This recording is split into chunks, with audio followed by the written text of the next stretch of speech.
Hello, everyone, and welcome to the USGS public lecture for this month. Thank you, everyone, for joining us this evening. My name is Christy Ryan, and I am with our Science Information Services Office, and I will be your host and moderator today. Before I introduce our speakers, I have a few announcements to make. First, a heads up about our lecture for next month. On August 26th, we will have research scientist Tom Edwards as our guest speaker. Tom is with our USGS Utah Cooperative Fish and Wildlife Research Unit and is also a professor in the Department of Wildland Resources at Utah State University. The tentative title of his lecture is Species Modeling for Endangered Species. So please be sure to join us next month as well. And now I have a couple of tips on some of the features of this virtual platform. To turn on closed captioning if you're watching on your desktop, click on the screen and look towards the bottom for the closed caption symbol. Also, towards the end of the lecture, we are going to open it up for a Q&A session with our speakers. So if you have questions, you can submit them through the Q&A chat window. To find it, look for the question mark icon in the upper right-hand corner of your screen. That will bring up the Q&A panel where you can type in your questions. Please understand we may not have time to answer all the questions that we get, but we'll do our best and appreciate your understanding. So now we want to begin our lecture for tonight. We have a great talk for you. The title, Invasive Species, Lizards, Treesnakes, and Burmese Pythons, oh my. Tonight, we actually have the pleasure of welcoming two speakers, Dr. Amy Yackel Adams and Dr. Andrea Currylow, both research ecologists with the USGS Invasive Species Science Branch of the Fort Collins Science Center. Dr. Amy Yackel Adams leads the USGS Florida Invasive Reptile Project based in the Everglades National Park and Big Cypress National Preserve, where her collaborative research focuses on obtaining vital rates, dispersal and movement, and control of invasive Burmese pythons and black and white Tegu lizards. Amy is also a principal investigator on the USGS Brown Treesnake project based in Guam, and areas of emphasis in detectability, control tool evaluation, model validation and development, and the optimization of monitoring, management, and early detection and rapid response. Our other speaker, Dr. Andrea Currylow, is stationed in Everglades National Park and locally leads the invasive reptile research activities in the park, working closely with partner organizations to develop science-based research aimed at informing invasive species management. Dr. Currylow has a broad research background and a continued interest in collaborations on topics including ecophysiology, anthropogenic effects on populations, conservation biology, behavioral ecology, and invasive species dynamics. So with all that said, I don't want to take up any more time. Without further ado, let's all give a warm virtual welcome to Amy and Andrea. The floor is all yours.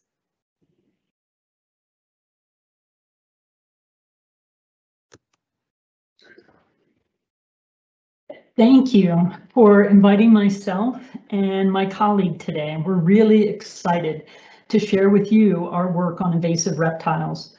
To keep with the theme of the cartoon and the title of our talk, I want to highlight the yellow brick road. The yellow brick road in the fictional land of Oz is a reference to the path that leads to success or adventure. In working with invasive reptiles, it has been a path mixed with successes and adventure, and today we will share our yellow brick road with you.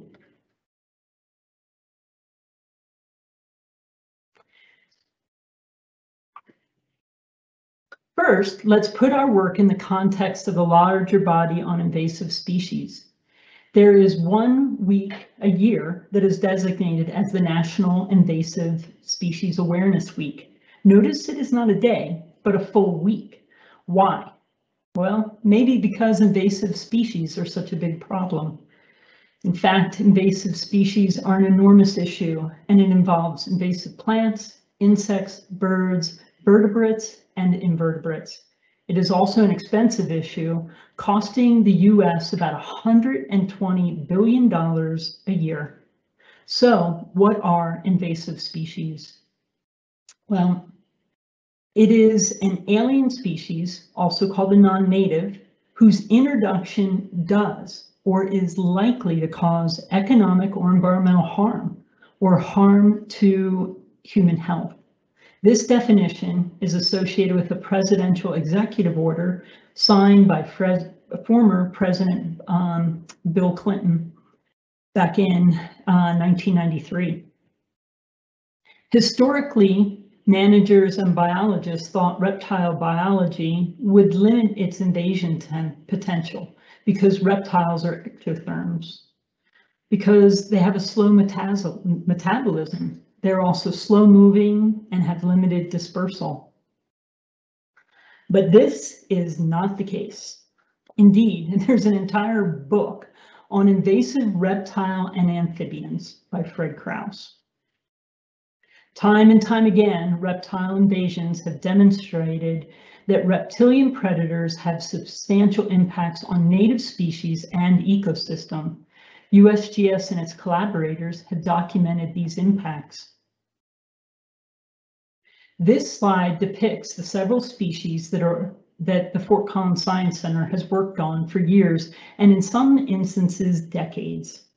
The brown treesnake, the veiled chameleon, Burmese pythons, and black and white tegus. Today, we will look at each invasive reptile.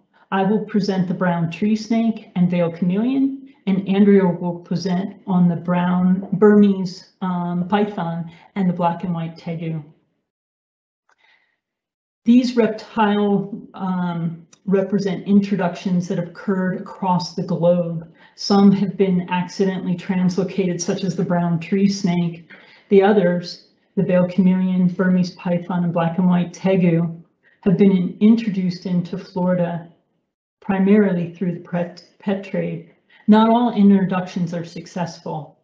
It's about 10 to 20% of non-native species introductions eventually become invasive. And again, that's causing harm to environment, economy, or public health. So let's start off with the accidentally introduced brown treesnake. This is an iconic invasive species. It is a slender snake, and it's venomous, and it can get up to about 6 feet, but it rarely does so on Guam because it's now prey limited. Brown tree snakes are native to Indonesia, the Solomon Islands, New Guinea, and Australia. On Guam, it has caused the extinction of most native forest birds. It has posed a threat to humans, to infants, via bites, and has caused power outages. It also has the potential for accidental transport to other islands in the area, and that remains an ongoing threat. Let's take a closer look at the impacts of this snake. A USGS colleague, Dr. Julie Savage, is responsible for finding the link that the brown tree snakes suppress and can eliminate bird species. This red line separates the species that still persist on Guam versus those that are now extinct or extirpated from Guam. In a predator exclusion study, we showed that excluding brown tree snakes from plots, which occurred during monitoring period 2, that's depicted here by the brown line, that the number of Currylow lizards dramatically increased. See the open squares for each of the monitoring periods. So by removing the snakes, the lizards rebounded. Mammals are also affected by the brown tree snake presence. We conducted small mammal trapping on Guam and the neighboring islands of Rota, Saipan, and Tinian to better understand that effect. And to no surprise, we see that rodent density on Guam is very low compared to adjacent snake-free islands. This illustrates the suppressive effect that snakes have on their rodent prey. It also illustrates that the neighboring islands have a prey base that could support a brown tree snake if it were introduced to those islands. So this is highly problematic. So how does Guam control brown tree snakes? First, it has an interdiction program in place to prevent snakes from leaving Guam. And we have the USGS-led rapid response team to respond to snake sightings in the region. This form of control is referred to as containment. keep snakes on the island because we cannot eradicate them right now. However, we are trying to suppress or eradicate them in small areas on Guam. This is done via a host of control tools. USGS has a role in evaluating these control tools, which consist of live lure mouse traps, toxicant via bait tubes or aerial drops from helicopter, detector dogs, and nocturnal visual searching. We have extensive research on all of these control tools, but I'm only going to present information on two: traps and nocturnal visual searching. All the control tools are evaluated on Guam in a 12-acre area. This is surrounded by a snake-proof barrier. This fence with its double bulges keeps snakes inside and prevents a snake from outside entering into the area. Snakes cannot breach the bulges. They are not able to move to cantilever backwards. In this 12-acre area, we mark every individual with a tiny pit tag. This gives us a known population of snakes in order to evaluate control tools. Simply put, we know who is in the population and whether we detect them with our control tool. We will now look at snake traps and then visual searching. This is a modified minnow trap, and it's considered to be one of the most effective snake traps in the world. It has two funnel entrances with handcrafted flat doors that allow snake entries on the ends. Inside is a protective chamber where a live mouse is situated with food. This lures the snake to the trap. Snakes find their way in through the flat doors, and we check the traps in the morning. We record the identity of the snake and take measurements such as weight and snout length. Using mark recapture methodology, I estimated trap capture for snakes based on several covariates, but the size of the snake was one of the strongest predictors for determining capture.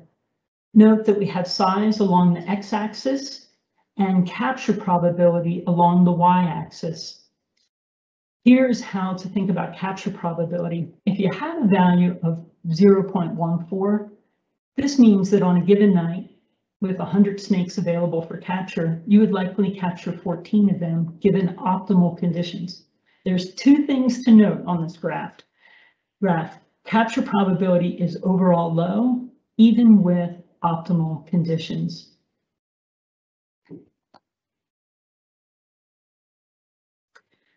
Also, trapping fails to target small snakes reliably. This was critical for managers to know as they work on containment of brown tree snakes on Guam. With this research, we found that given enough time and traps, spaced every 52 feet, all mid to large snakes can be captured and removed from the population. However, this trap is not a reliable tool for capturing the small snakes. Let's look at another tool, visual searching. For brown tree snake, this involves searching at night with a headlamp to secure the snake and obtain its identity. The snake is then immediately released at its point of capture. Again, using our 12-acre enclosure, we search along transects that are spaced 26 feet apart, and we scan the vegetation and the ground for snakes. When we find a snake, we capture it, read its pit tag, and take various measurements such as weight, snout length. Again, using mark recapture analyses, I estimated visual capture for snakes based on several covariates, and size was again a strong predictor for determining capture. The sex of the snake also matters. Two things to know. First, females have a lower detectability than males.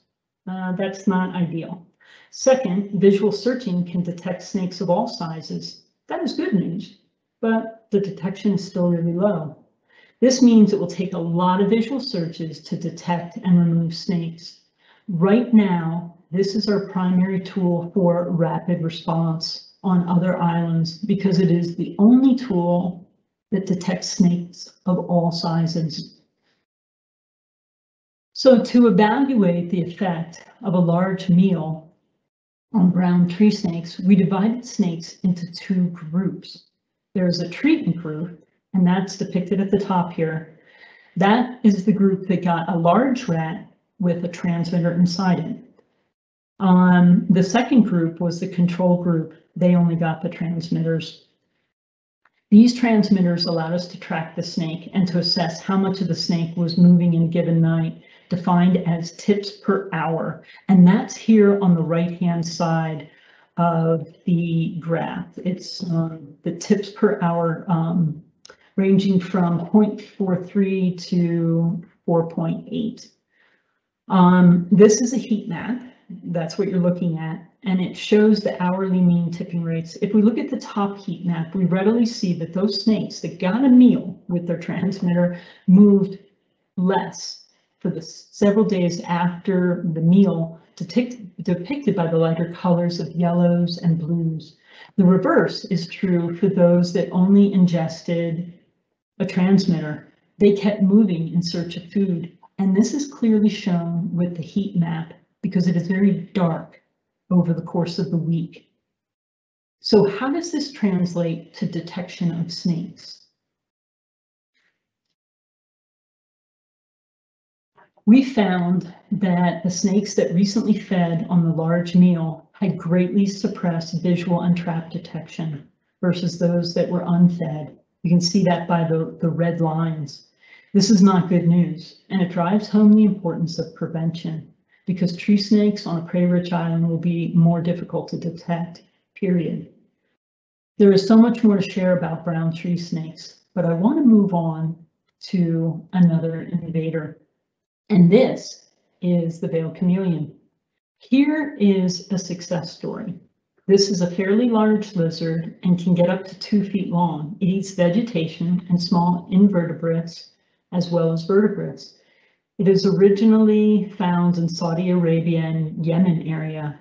We do not know when it arrived to Maui, but removal started in 2002. Impacts were not documented, but Maui was deeply concerned about the potential of biodiversity loss in plants and wildlife. The veiled chameleon is a habitat generalist of dry and wet areas. It matures quickly. In just 4 months, it can start reproducing and does so several times a year with about an average clutch size of 35. With that kind of profile, you can understand why the Maui Invasive Species Committee responded immediately when a dead veiled chameleon was reported on the island. And that's depicted here on this map by a black star. When that chameleon was found, a media campaign was launched, asking all islanders to report any additional sightings. This led to chameleons being found in the other part of the island, marked by the red plus signs. Let's zoom in to that area and see what's going on. Okay, we can readily see it's a neighborhood, suggesting a pet release. The yellow dots represent veiled chameleon captures by the Maui Invasive Species Committee. I'm going to start calling it MISC. So if I go back and forth, know that I'm talking about the same entity. MISC conducted nighttime surveys for the chameleon with staff and volunteers. It was a serious time investment to get these individuals removed from the environment. In fact, they took the invasion so seriously that they responded with both research, radio tracking to understand the movements of the animal, as well as the nighttime removal of veiled chameleons. They even, They even went so far as to remove the favored dense vegetation of this species and did so between homes via a wood chipper to ensure chameleon removal. Here I'm showing a veiled chameleon removal per search hour over time. We can see that their effort in 2002 to 2004 removed veiled chameleons, and then the numbers were reduced to 0 starting about 2007. MISC continued to get no chameleons year after year despite sustained search effort. This is where I came into the picture. MISC wanted to know when they could stop searching. Colleagues and I produced a new removal model to address their question. It correlates a selected confidence interval and a remaining population estimate. And so what that looks like is by the time 2012 had come around, they had another year with 0. But our model was estimating that the remaining population was somewhere between 0 and 11, and we were 95% sure. In fact, our model showed an 87% chance that some chameleons remained. So MISC kept searching, and it's good they did, because the next year in 2013, they captured 5 more chameleons. After 2013, no more chameleons were found in the following years. This same model can be used to look at the initial removal data and then project into the future. For veiled chameleons on Maui, we can see on the left-hand side the estimated initial population size, and on the right side the scenario of doing nothing. We can readily see that without MISC's actions, they would have had a much larger population to contend with. And this highlights the importance of early detection and rapid response in order to eradicate an invasive species. This schematic underscores my point. Control costs quickly increase once a reptile population begins to establish and spread. As time elapses without responding, the area infected increases dramatically. Obviously, prevention is the least expensive place to be on the schematic and the best way to protect ecosystems. But if prevention fails, then eradication is the least expensive and the most protective response. In the Maui case, they had a localized population and they aggressively began eradicating. Hold on, let me go back. They succeeded. If they had failed, containment would have been the next approach. This is where we are with the brown tree snake. Land management agencies are containing it from spreading to other islands. Also, land managers, I'm going to go back, I'm not sure, it looks like we have a timer on one of these slides. Also, land managers are suppressing it as a long-term strategy for protecting resources. For the veiled chameleon on Maui, the last 2 stages were averted. That was the good news. About the veiled chameleon. The bad news is that it's also in Florida, with over 600 having been removed this year alone by Dr. Melissa Miller.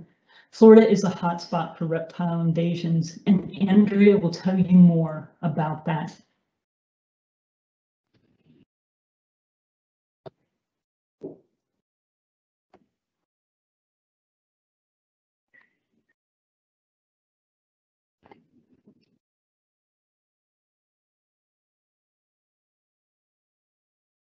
Right. Can you hear me? We can. Okay, great. Well, thanks, Amy. So is the chameleon the reason why USGS Invasive Species Science Branch has a field station in Florida? Well, not exactly. There are actually more non-natives in Florida than anywhere else in the entire world. It's invasion central. Which is a bummer because the entire southern portion of Florida is covered by a protected area that you might have heard of, the Everglades. In fact, the Everglades comprises 1.5 million acres of South Florida. It's the largest subtropical wetland ecosystem remaining in North America, though it used to be more than twice as large. With its warm and humid equatorial climate, it's known as a biodiversity hotspot, loaded with wildlife, all located just outside of Miami, Fort Myers, and West Palm Beach. It also contains one of the highest numbers of federally listed species in the US. So having so many unique habitats and species with a highly inhabitable climate, the Everglades is particularly vulnerable to invaders. Here's just a small subset of such herpetofaunal invaders. From the top right, there's the infamous Burmese python, and a tiny blind snake, and brown basilisk, and red-eared slider, speckled caiman, Nile monitor, cane toad, green iguana, red-tailed boa, Peter's rockagama, curly-tailed lizard, Cuban tree frog, Mexican spiny-tailed iguana, brown anole, outlet's chameleon, night anole, green amoeba, green trout frog, and in the lower right, the black and white tegu. That's just 19 out of the 180 plus non-native herpetofaunal species introduced to Florida. Of just the reptiles and amphibians in the greater Everglades ecosystem, there are dozens of introduced species, 63 of which have become established.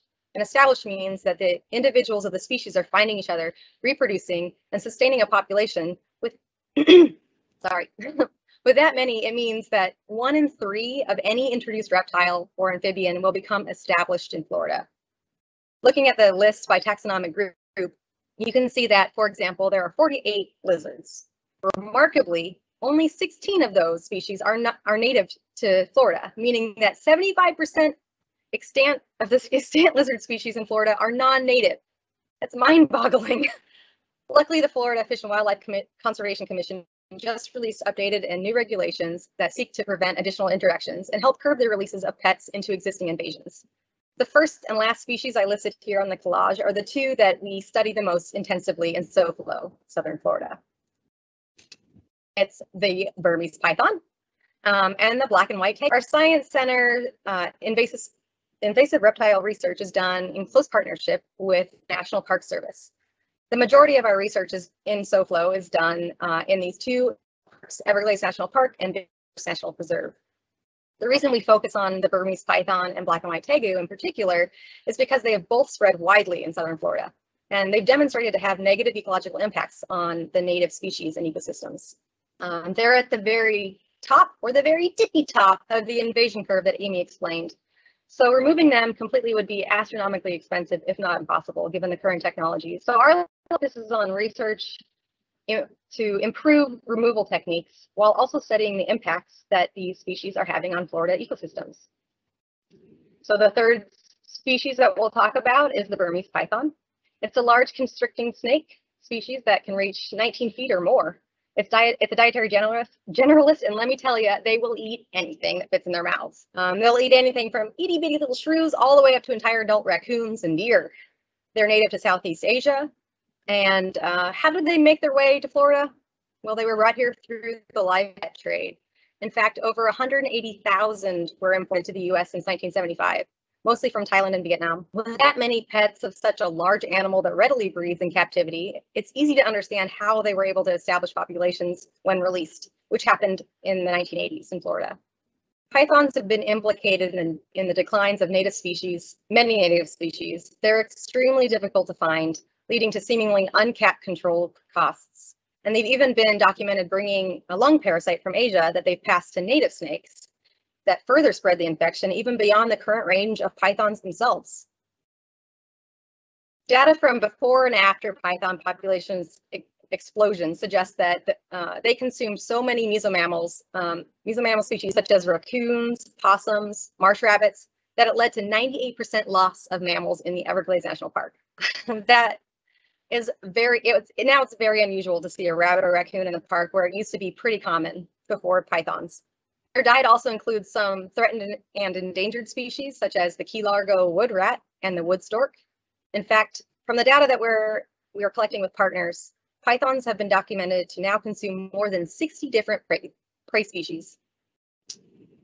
And this is including birds, mammals, and alligators. Oh my! Here's a visual representation of the magnitude of the impact that just one python may have as it grows to adulthood. You can imagine that if up to 100 pythons hatch from a single nest, that their cumulative impacts on the Everglades wildlife could be immense. Okay, so how many are there?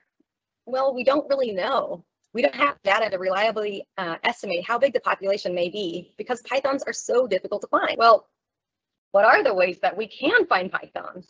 There are several removal techniques. Each has their own utility, but also many challenges. There's currently no one tool that can work in more than very specific situations or time of year. Similar to detection efforts for nearly every species, we can employ visual surveys in the Everglades to attempt to find pythons. However, I keep telling you that they're really hard to find, so let me just show you what I mean by this. When people think about finding pythons in the Everglades region, they'll picture something like this photo. where the python's relatively easy to see. However, what we actually see when we do surveys is better represented by this photo, where the python may be not so obvious. Now, I know that a lot of you are probably really great at spotting wildlife, and you've probably already seen this large animal in the photo. So it's easy for you to imagine detecting it as you breeze by this spot during your python, but I'll just give the rest of you a little more time to find it in case you haven't yet. You get it? Oh. We all know they must be right in the middle of the photograph, right? Okay, well, have you all found it? I'm sure you have. Congratulations, you accomplished a successful python survey. However, we needed a little more help in order to find it, so we used video telemetry. And just to show you where it is, in case you haven't seen it, it's right here, outlined in yellow. But I know that some of you might still be a little bit dubious that there's actually a snake there. So I'm going to go ahead and just zoom in on this one little portion of the photo where you can see the python's skin. Andrea, I'm not sure if we're seeing what you're seeing right now. Oh no. Yeah, we're seeing detectability slide with the woman in the background. Okay, now maybe your slides are updating, it looks like here. Oh, bummer. Oh, I think we see it now. All right, well, there you go. You probably can see the animal in the photo. So it is right there. They're difficult to find, but I hope the point is obvious that these animals are incredible, have incredible crypsis abilities. So what are some other ways that we can use to find pythons? Well, Amy mentioned one that she didn't go over for the brown treesnakes, but you might have heard about wildlife detector. There are several groups in Florida that have trained dogs to detect pythons, and they do sometimes seem better at finding pythons than humans, but only in certain circumstances. Using dogs has limitations like high water, inclement weather, difficult terrain, long field hours, far in the backcountry, and heat.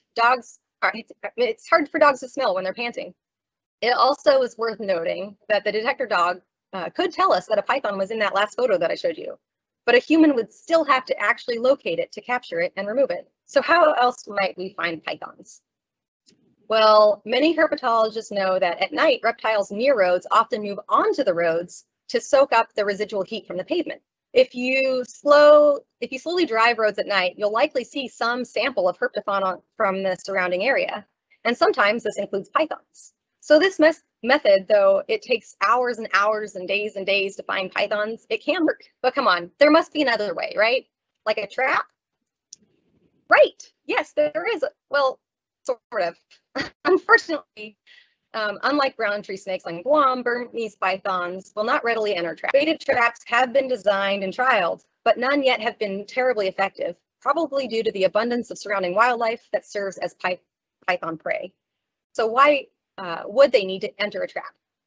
Plus, the habitat is so vast and inaccessible, many other species could also be inadvertently captured. Though these challenges haven't completely stopped researchers from trying, there are several more trap attractants being developed and tested currently in conjunction with surveillance, and shows more promise. Other ways that make traps more effective might be to exploit trailing behaviors in pythons. We wanted to know if pheromones that pythons use to trail and find each other during the breeding season could be identified and manipulated so that managers could use them to lure in pythons, like a python perfume, where they could be trapped. So to test this, we and partners used what's known as a Y maze, and we use them to test binary scent choice. A Y maze has a couple internal partitions that can help direct the scenting animal down a path that you want it to go. And then you remove that scenting animal and the partitions and send another snake down to see if that snake preferentially chooses the scented arm or the non-scented arm. And over multiple trials and multiple individuals, we can statistically determine whether or not there's just random chance or if there's preference for python scent. We're currently analyzing those results, but if you're wondering about the details of how to use large reptiles in Y maze studies, that's a great question. We actually just published a methods-only paper in the Journal of Visualized Experiments that also has a demonstration video. Okay, now you might be thinking, wait a second, Dr. Currylow, I thought people were paid to remove pythons in the Everglades, and that those programs are really successful, right? Well, you're not wrong. People are certainly trained and paid to collect pythons. In fact, we've helped the National Park Service develop a program to train people in identifying and safely handling pythons so that they can capture them. 2 state agencies followed suit and pay their python contractors. But the problem is that despite swamp buggies and airboats and kayaks and off-road vehicles, the great majority of wild lands in the greater Everglades ecosystem is still inaccessible. Not only are pythons difficult to find in these habitats, but so are whole interns. It may take an entire 10-hour field day to traverse just a few miles of habitat. Coupled with the crypsis that these pythons are able to achieve, the only viable option if you want to make any money stumbling upon and removing pythons is by road cruising. In fact, the vast majority of pythons removed were found on roads and levees. So we have to admit that we must only be scratching the surface. It would be so much more effective if we could just find locations where pythons congregate, like in breeding aggregations. This is where we could not only remove several pythons at one time, but we'd also be targeting and removing the most important subset of individuals, the large breeding adults. How do we find these breeding aggregations? Well, using radiotelemetry. We implant adult pythons with radiotransmitters, known as scout snakes. We track them deep into the Everglades during the breeding season, where we hope to discover breeding aggregations and associated snakes that we can remove. When we do this with many partners in a scout collaboration, we're partnering with National Park Service in Big Cypress National Preserve, the Conservancy of Southwest Florida, the U.S. Fish and Wildlife Service at Croc Lake National Wildlife Refuge. And this collaboration puts our resources and expertise together to collect data on scout pythons across the region in a systematic and standardized way. This collaboration has promoted an expansion of layered research and keeps key players moving forward faster together using our collective knowledge. Though we're learning a lot from our work, and over the past couple decades, we still don't know some of the Python basics. So the only part of the picture, we've begun to buckle down with partners to design and address the knowledge gaps in a systematic and directed fashion. Targeted by this collaborative research are the missing life history information, commonly referred to as vital rates, and includes data such as survival rates across ontogeny, sex ratios and sex-specific maturity and reproduction information, dispersal, and population parameters, all to get at fundamental information needs to address management actions. And finally, all of the removed pythons contribute to various other research projects that involve morphometric measurements and sampling so that other collaborators can gain the most ecological data that we can out of every single snake.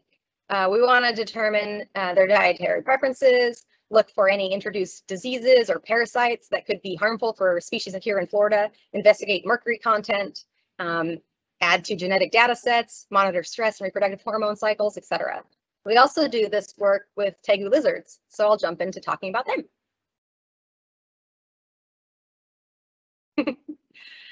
The black and white tegu is a large omnivorous lizard that are dietary and habitat generalists. It's native to several countries across South America, but it was first observed being established in Florida in 2008, just outside of Everglades National Park. Though tegu's hardiness allows them to live across the landscape, they appear to do well in habitats that are agricultural or near human habitation, which is plentiful in SoFlo, Southern Florida. They probably like these areas because of the prevalence of food sources. But they are now established in multiple populations in several areas in the state, not only in SoFlo. Tegus have great potential for devastating ecological impacts because they are both dietary and habitat generalists, meaning that they eat just about anything and they live just about anywhere, even in areas where it snows a little bit.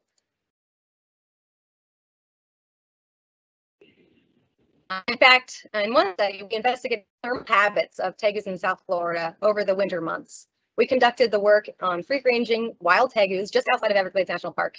We were able to characterize biologically significant thermal periods for tegus, describe the environmental conditions, generally triggering hibernation, and found that tegus can maintain stable temperatures throughout the winter despite external conditions, while some don't hibernate at all. So the tegu's apparent ability for thermal stability expands and underscores the invasion threat of to areas outside of Florida. In fact, we modeled it. Using 5 different approaches, we built species distribution models based on data from tegu's native ranges, and then we projected these models to North America to map potential tegu distributions. Our results suggest that much of the southern United States and northern Mexico probably contain suitable habitats for tegus indicated here in the maps in darker colors. In that study, we proposed that Florida was not the only state where tegus could become established, and unfortunately, we were right.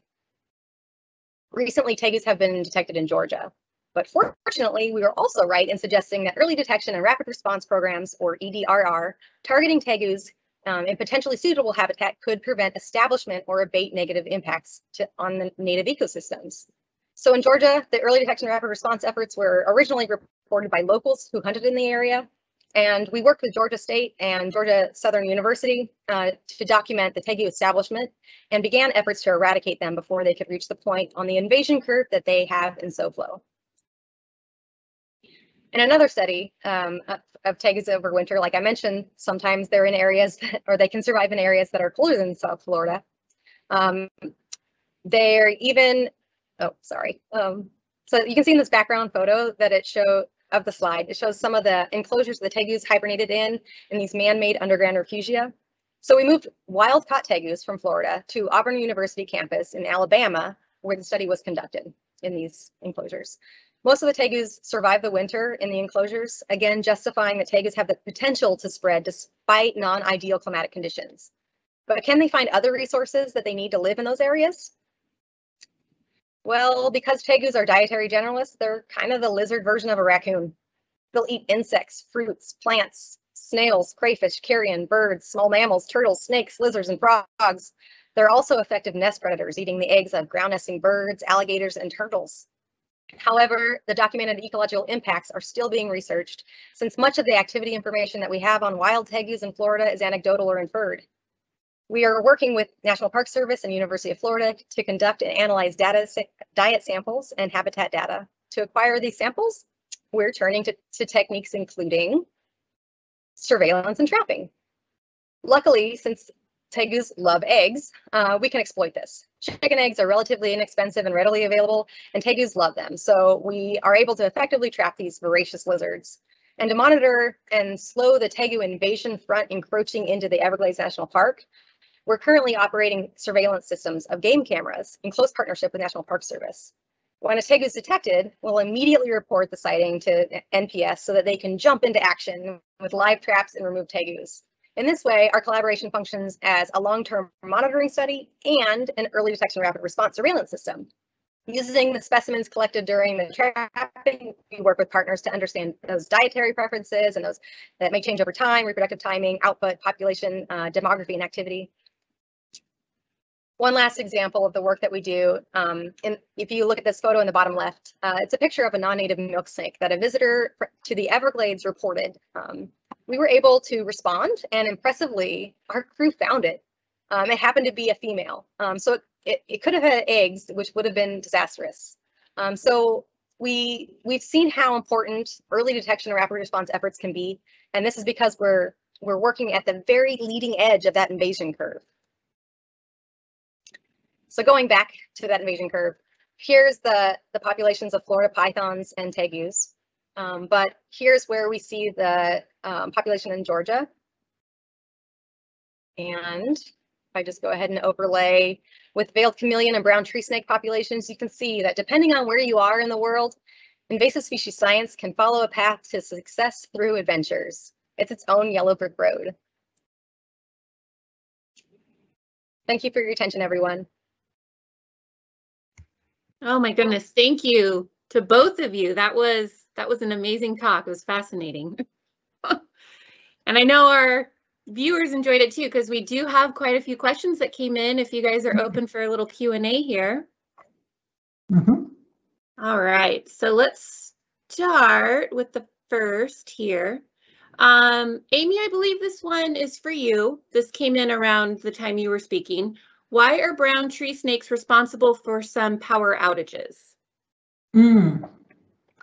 That's a great question. So brown tree snakes are amazing climbers, and I'm going to recommend that you watch some video footage that Dr. Julie Savage and her husband Tom Siebert have secured, where the brown tree snake is shown creating a lasso and able to climb up structures in this undulating pattern. And so that allows them to basically climb any round structure, such as the cement lines on Guam. They would touch both parts of the electrical system and short it, and that would cause power outages. There are some early images where the snake would actually end up electrocuted and stuck high up on the wires. So they're touching the two pieces that need to be touched, very much like raptors. When they land on electrical lines, they send the current through their body and short the system. Wow. Okay, another one that came in here. Andrea, I believe you spoke to this. Is it true that people are paid to hunt pythons in the Everglades? Yes, yes. So there are a couple programs in South Florida with other agencies that contract people. They train them on how to handle the animals, identify them, and then pay them either hourly or by the foot of the snake. And so, yeah, we work in partnership with them, but we're not part of those programs particularly. Okay, great. Another one here, probably also for you, Andrea. What should someone do if they encounter a python or one of these invasives? Do we call the USGS? Who would they call? Ghostbusters? That's a great question. Sort of. I mean, there's an app called I've Got One. And so that's where you can report, you know, right on your phone. You can take a photo of the animal. It has a GPS location, and it'll go right to the people that need to hear about it, and so they can respond immediately. And then it can also be identified. So if you're not sure and you just want to, you know, check to see if it might be, and you're concerned about the area, then go ahead and take a photo and send it in. And they're great biologists, so they'll go ahead and identify it for you and let you know. Awesome. Here's another one. Are there any reports of pythons attacking humans? Well, so no, not really. In the U.S., there's rumors all over the internet, but the only documented case of a python sort of going after human is during a survey for, you know, the biologists were walking looking for them, and they, you know, approached them, possibly stepped on the animal, and then, you know, so it struck in response. But no, they don't readily attack humans. Okay, good to know. Here's another one about pythons. Can drones be used to locate pythons? Another good question. You know, I think that there might be some application for that, especially, you know, if you have a broad open area and it's maybe just after sunset, because you got to remember that pythons, are like every other reptile, are what we know as cold-blooded or ectotherms, so ectotherms. So they get their heat from the environment. So if you want to use, say, a drone for like the infrared, you're going to have to do it at a specific time of day, and the python will have to be on the surface and ready, you know, readily seen. And you could see, well, maybe you couldn't because the delay in our presentation, but you can see that you often can't see these animals. And even when we're tracking them, you know, to the location, we can spend, you know, 10, 20 minutes knowing that it's right in front of us or right under us, and trying to see it. So it'd have to be in a very specific situation with canopy cover and grasses and stuff. It's probably not likely useful in many situations. Okay. Here's another one. What about using dogs, rats, monitor lizards, etc., to detect python nests and inhibit recruitment? All right, yeah, so I talked a little bit about using detector dogs, and again, there's, you know, limited utility with them, but, you know, targeting nests is a great idea. There's also some issues with detecting reptiles that don't move much. If they don't move much, they won't have a scent trail, so dogs don't have anything to follow. So if there's a python just sitting on her nest, which they will do for, you know, a month or two or a couple months while she's basically protecting her eggs, there's no scent trail for a dog to find. Can't remember what the other part of that question was. Let's see, let me scroll back up here. I think rats. Yeah, rats. Detector rats. Mm-hmm. Yeah, go ahead, Amy. I know that rats are amazing for tracking and picking up and following scents. Again, that has not been evaluated for pythons. You know, Andrea's already alluded the difficult terrain that we have in the Everglades, making it difficult to navigate even for humans. So that is one of our greatest limitations. Understood. Okay, here's a question that came in from a Rachel. How do you think it would go if you used a method similar to the scout snake method to use telemetry on animals that prey on python eggs?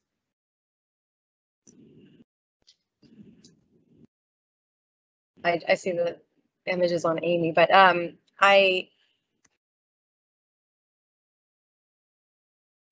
not sure what targets python eggs. So there's probably limitations with that. If you have, you know, if you can think of an animal that targets them.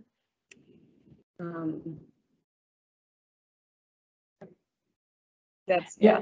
Yeah, I think right now, I mean, this is part of some of the work, especially that Andrea is heading up, is better understanding this part, the reproductive time of, you know, where females are on their clutches of eggs and the interactions that happen at those nests. So that work right now is just really starting for us in the Everglades, and I think we'll have a better sense of what would target. I mean, right now I think it would be, you know, potentially bears, bobcats, but at this point, you know, I don't think it would be necessarily feasible to track those animals to get at nests. Gotcha. Okay, one more here. And just so folks know, I do have a couple links I'm going to be putting in to the Q&A, just kind of for your information, things that Amy and Andrea have provided that might give you some more information on some of these topics. But as far as I can tell, this may be the last question we have from Anonymous. Could gene-derived technologies, genetic engineering to alter sex ratios and reduce reproductive rates, be used on invasive reptiles? I'll let Amy take that one. It's great timing on that question. So Andrea and I are part of a larger collaborative with USGS. So we have additional colleagues, and really this is being spearheaded by Maggie Hunter at WARC in a USGS Science Center in Florida, in the Gainesville area. And they're looking at synthetic biology, and could that be used to eventually control brown pythons in the Florida area. The thing that's hard with that is that it requires a lot of knowledge, and a lot of that knowledge we don't have right now. So USGS has embarked on what's called a vital rates initiative, and we have 2 USGS science centers that have come together to begin to look at the vital rates. And by vital rates, I mean, you know, female reproduction, survival of juveniles, survival of adults, those kinds of parameters. We need to know that information, because that's the information that would help inform any kind of genetic manipulation. And I do know that Dr. Maggie Hunter is really researching this with some others, and that this is a long-term horizon. This is not something that we would see it's going to be years, well over a decade. Andrea, do you want to add anything to that? Oh, no, I just, yeah, I think it's a ways out, but it's definitely something, you know, to consider.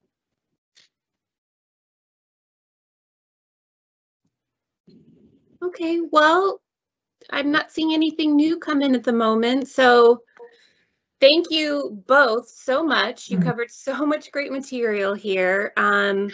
We really appreciate you guys taking the time to give this public lecture tonight. I also want to send a huge thank you out to our audience as well for joining us tonight. And just in case you want to watch this again or share it with others, this lecture will be available in about a week for on-demand viewing on our website, which is shown on the screen now.